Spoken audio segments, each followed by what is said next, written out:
cold outside. No matter where you are in the eastern part of the United States, it is cold outside. We don't have to tell you that. You know it, you're living it. Hi, everybody. With Bob Lobel and Mike Lynch, welcome to Unanchored Boston. As always, we're brought to you by Cold, and we mean Cold Springs RV, your destination for all things camping. And where? We're in New Hampshire, of course. And by the great George Gray, the big wheel we call him, at George Gray's Lexington Toyota, 409 Mass Ave in Lexington. I know those Toyotas are all revved up and they keep you nice and warm as you're driving around. All right, Robert, here we go. We get the semifinals coming up for the Super Bowl run.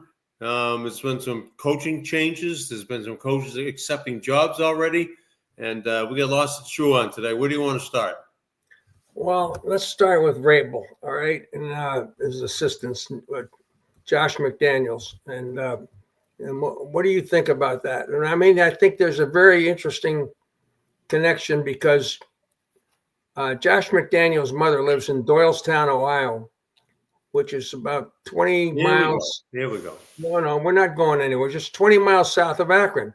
So McDaniels and Vrabel grew up about 20 miles apart in Ohio. So McDaniels went to a high school in Canton. Vrabel went to a high school up in Akron.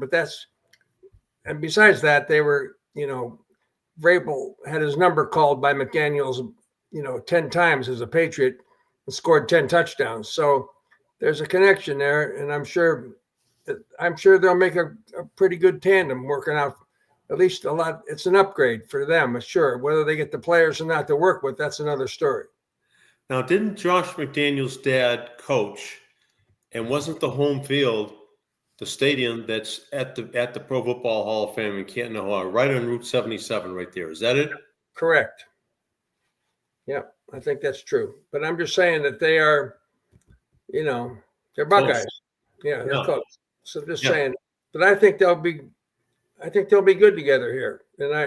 And he hired his former defensive coordinator from Tennessee, and it looks like they're going in the right direction, at least until they get some players. Doesn't this all seem like it should have been done a year ago? Good point. With the same head coach, with Vrabel, with Josh McDaniel, with the defensive coordinator.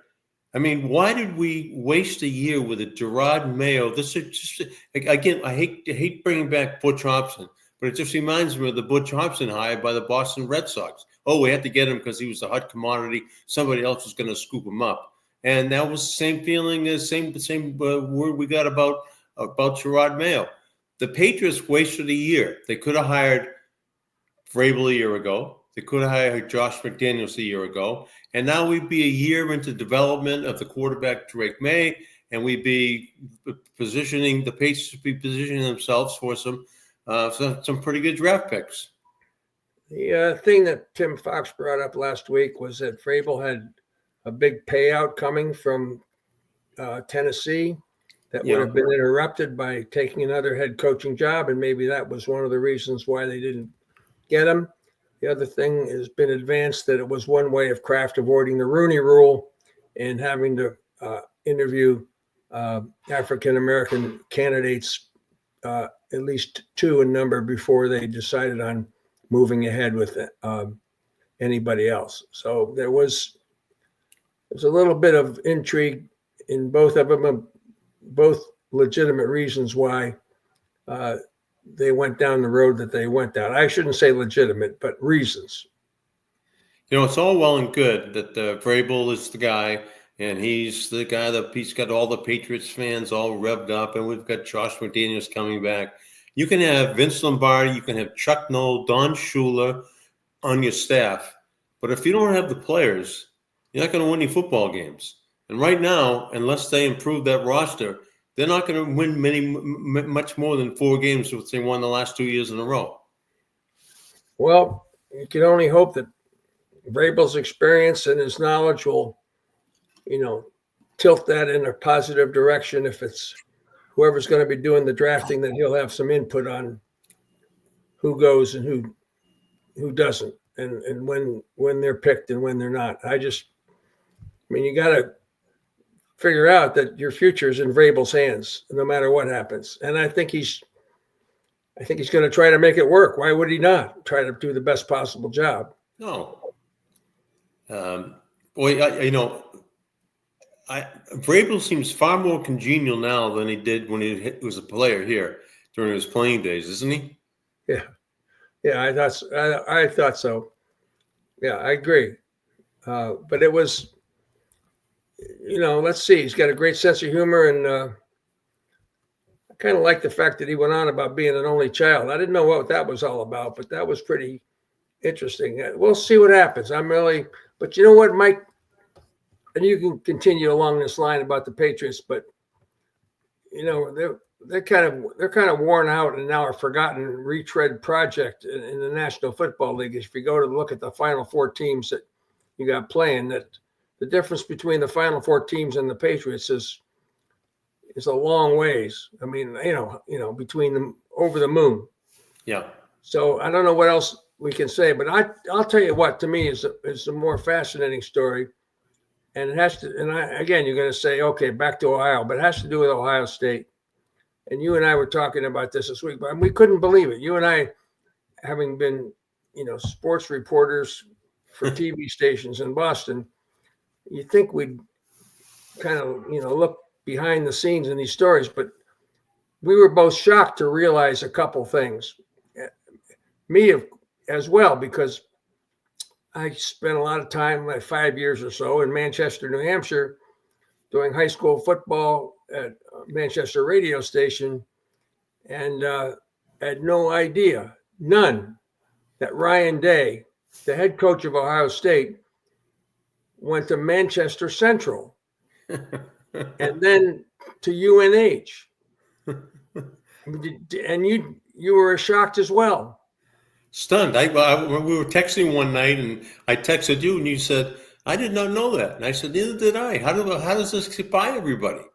And it got by everybody. I don't even remember seeing anything in Boston in the papers about Ryan Day's background, that he grew up and went to school in Manchester, New Hampshire, Manchester Central, and UNH. And of course,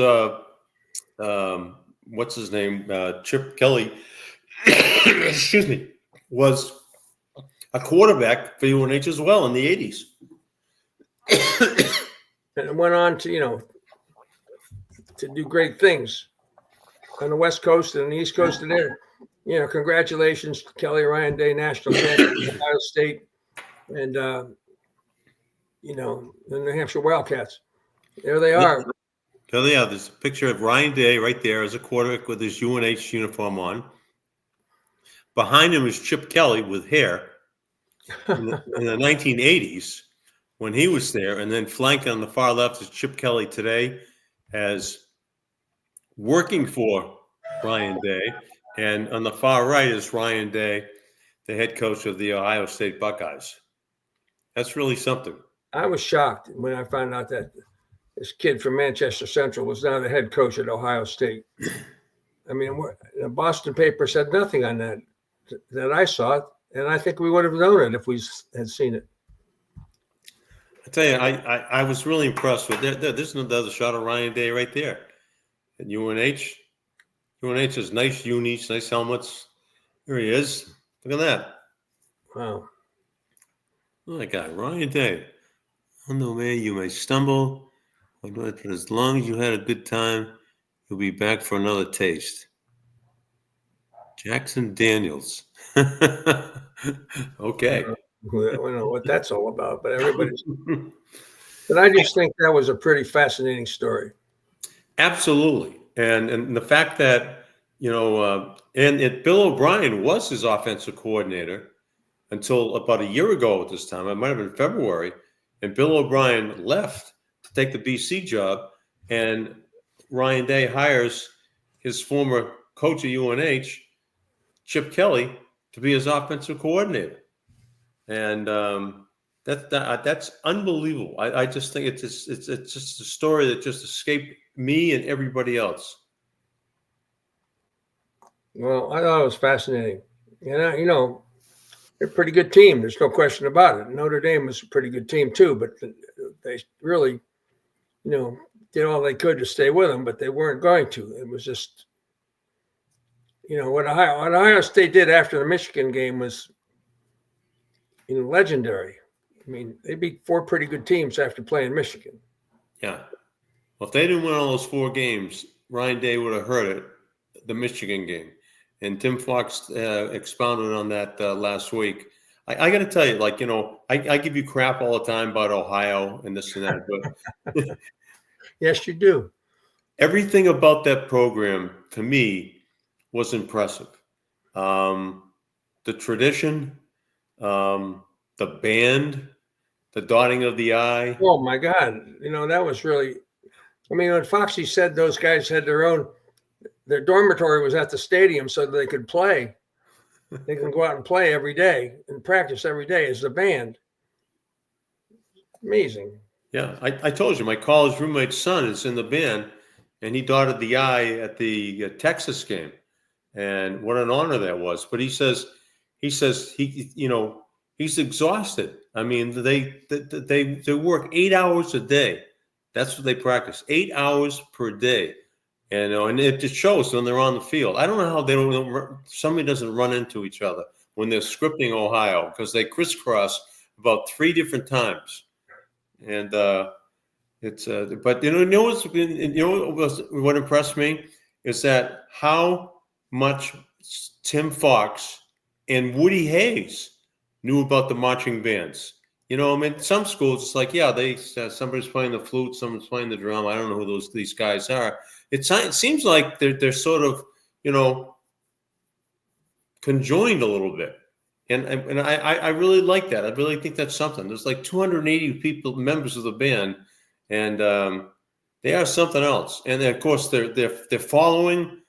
I mean, you can talk about Michigan and Notre Dame all you want. I don't think there's any fan base in the country that touches Ohio State. Well, they can script 4 letters. Ohio's a 4-letter state, but Mississippi might be a little different.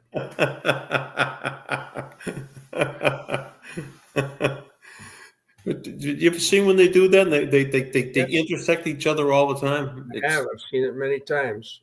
It's so true, and you're right about that. And it's a great tradition, though. I mean, in the state of Ohio is a great state, and nice people they have there. Very nice people.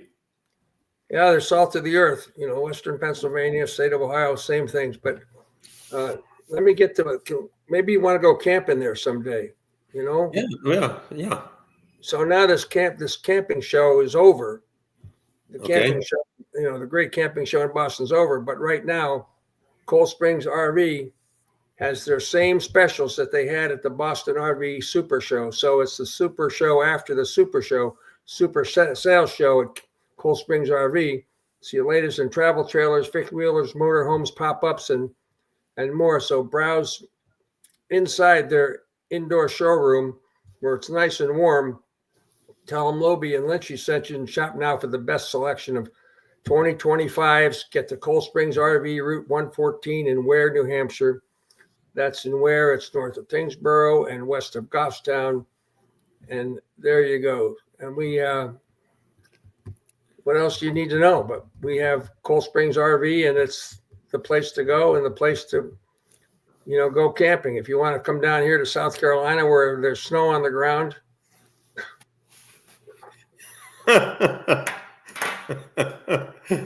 Swear to God, 3 inches of snow on top ice. Yeah. Just where you want to be, Hilton Head. All right, so here's the thing now. So we usually have a guest, and we ask them what they would like to ride cross country with. I'm going to turn it around a little bit. You sort of brought this up last week as a joke, but all right. So you're in the Lobel Lynchy Cruiser. It's all yours, Bob. Who would you not want to ride shotgun with you? Absolutely no question. You do not want this person in the RV when you're driving. Who is it? Well, if you're this sick, I'm not going to take you. But it's a tickle. I really don't have a cold. That's okay. Well, in that case, you might be you still wouldn't be a candidate anyway. I don't know. Probably so many. That's just such a. You think I'd pick John Dennis?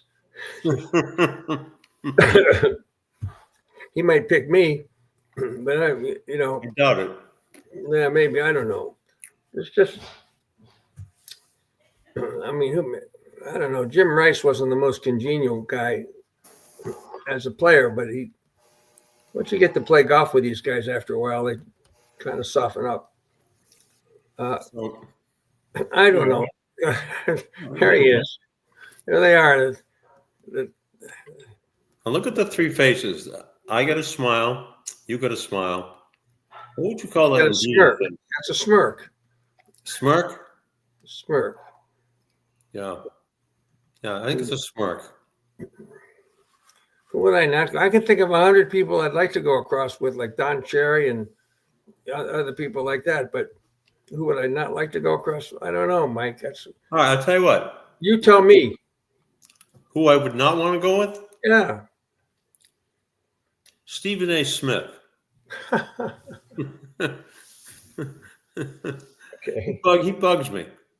Yeah, apparently. Fair enough. That's fair enough. But you know who I'd like to go cross country with, since we're on this Ohio State theme, is Woody Hayes. Good one. Yeah, that would be kind of cool, wouldn't it? Yeah. I'd like to ask him what was going. I think we have video of him punching Charlie Bauman of Clemson, which was really the end of his time. But I'd like to ask him what was going through his mind, right there and then when there he is right there. Charlie Bauman's in orange, and there's Woody right there. Woody just couldn't help himself. Well, Foxy said that Bauman was in the sacred box occupied by coaches at the time, and then he violated the box, and Woody Hayes felt justified, but others have said no, he was just frustrated that he was winning the game, the pass was intercepted, and they end up losing the game. So I don't know, whatever. Well, I think he'd be fascinating too. He's a great historian. Sorry about this. No, I think you should take a doctor with you. That would be important. It's just a tickle. I feel fine. Okay, yeah, that's what they all say. That's what. Oh, and that two things. The Bob Uecker passing away was another thing we wanted to talk about. Of course, it's always sad. When someone that we really kind of think is admire and funny and everything else, but he was about as funny a baseball player as they got. I mean, he could play baseball, but he had a great sense of humor. Like, I want the front row. I got the front row. But he had other things. The thing that he did a great commercial with Tommy Heinsohn that I know we have it. We should show. Oh, no. You've been here 3 weeks waiting for Halley's Comet? Yep, and I already started celebrating with a Cole Miller Lite. The light tastes great. Light's less filling too, Tommy, and I can't get filled up. I've been waiting all my life to spot this baby. Well, how about one for me? Sure. Incredible. What was? Nothing, Uke. Listen, I gotta run. Okay, but you're gonna miss it. There. No. Wherever you look, there's only one light beer. Miller Lite. That's so good. Funny guy. He was, always on Johnny Carson. He was a comedian. He did the Brewers games forever, and of course, that great movie Major League. Just a bit outside. Well, he did a show with Johnny Carson. I think we have a clip of that when he was. Some of the highlights Yes. of your career? Right. 14 years. How many teams did you play with? I was with 4. Everybody wanted to take a chance on winning the pennant, of course, so. You kept going Right. team to team? Right. Okay. Let's. I haven't seen these myself. I tell you what I'll do. I'll hold them up and maybe you can tell us what they're. Let's see the monitor up there. Obviously, it's a locker room celebration. No, this is actually a picture of me getting ready for a game.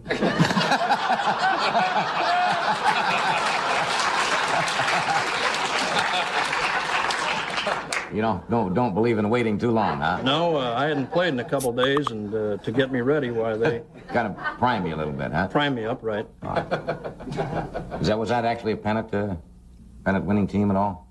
No, not after that picture was No. taken. You were a catcher. Yes, I was. Chaser. A chaser. Now, that is you down here? Yes, that's me. That's my hidden ball trick.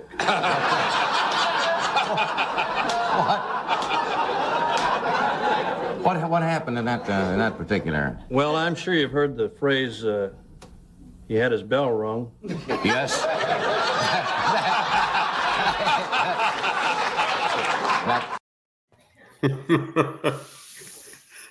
He was a classic. Good stuff. Really good stuff. Another one like him. Didn't make Baseball Hall of Fame. I can't believe Ichiro got one vote short of getting 100. I mean, who would be the one guy, and he doesn't have to reveal this. This is the craziest system I've ever heard of. Major League Baseball Hall of Fame. All Hall of Fames, in some way, shape, or form, all Hall of Fames seem to be overrated. Patriots Hall of Fame, NFL Hall of Fame, Baseball Hall of Fame. They're all like sordid messes in a way of getting in. Like, how could Ichiro not be 100% on everybody's ballot, and one guy left him off?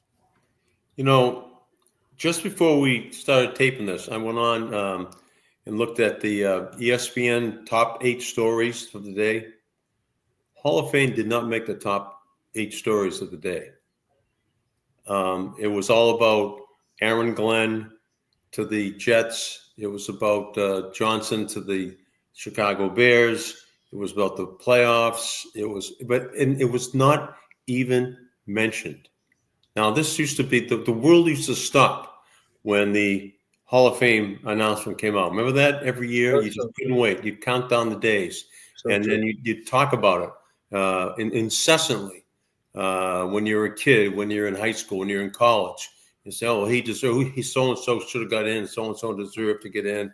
And now it's like, if you walk out and ask somebody who get into the Hall of Fame, I bet 9 out of 10 people couldn't name you one of the people, which is a real shame. But I think it's the way major baseball is going. This day and age, not this day and age, but has been going for a long time. It's a really good point, Mike. That's a fair jump from Hall of Fame interest to the way baseball's been going, because it just seems a great apathy, not only in Boston, and that's the enemy. The enemy is apathy, not not rooting against you. Yeah, right. It's apathy, and that's exactly what's taken hold, not only in Boston, but plenty in Boston. It's just about every place else. Because why would you go to a game in the Red Sox? You'd go to Fenway Park to see Fenway Park. Most of you are from out of town. Right. I mean, those days are over. Those days are over. People sneaking into Fenway Park to try to get in, and it just doesn't happen. I ask this question all the time. If you're taking say you're taking one of your grandchildren to Fenway Park, and he or she can buy any jersey they want. You just say, go to the Twin Souvenir Shop, buy any jersey they want. What player who would they buy? Who would they buy? I just thought of a guy I wouldn't take across country. That's right. Who? The guy that fired me to Channel 4. But you've gotten over that, though. You let it go, right? Oh yeah. Oh yeah. It hardly ever comes up anymore. Yeah. I never bring it up. Right. No, I just say it. So he's not going, right? No.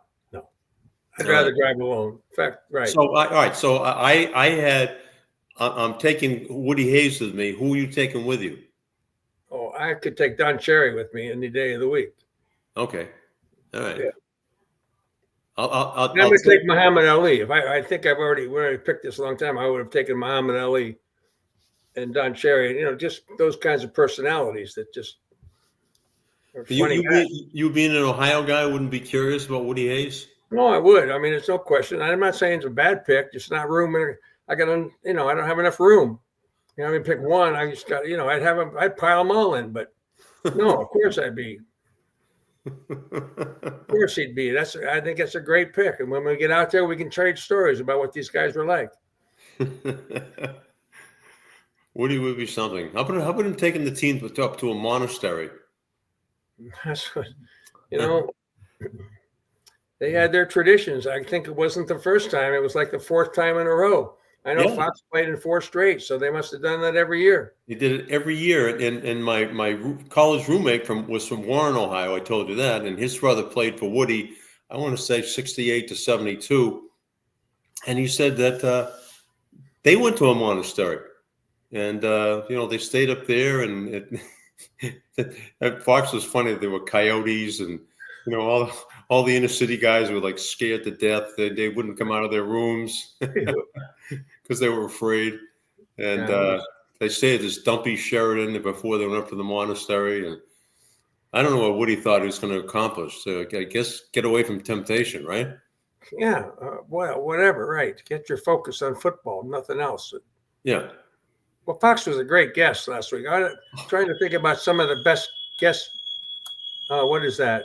Is that your? No, I don't know what is that our fire alarm? Oh, shit.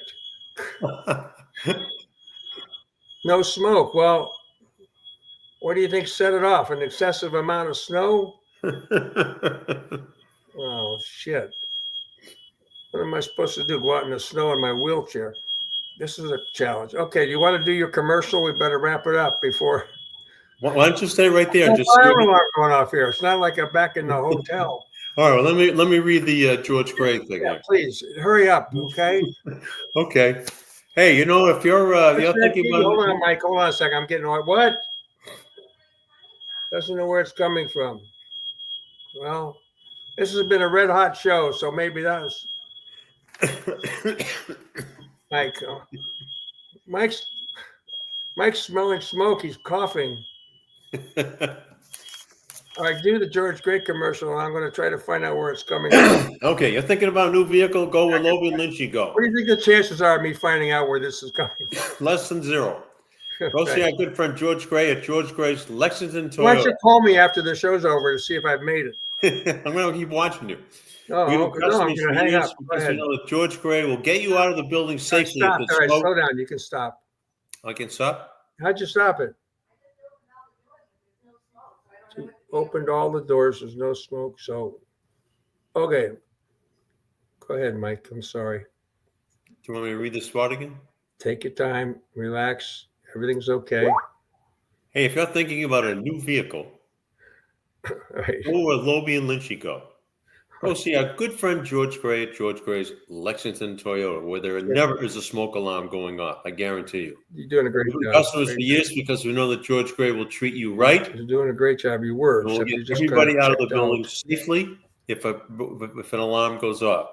They're a family-owned and operated dealership that we trust and you can trust as well. Go see the big wheel, George Gray at George Gray's Lexington Toyota.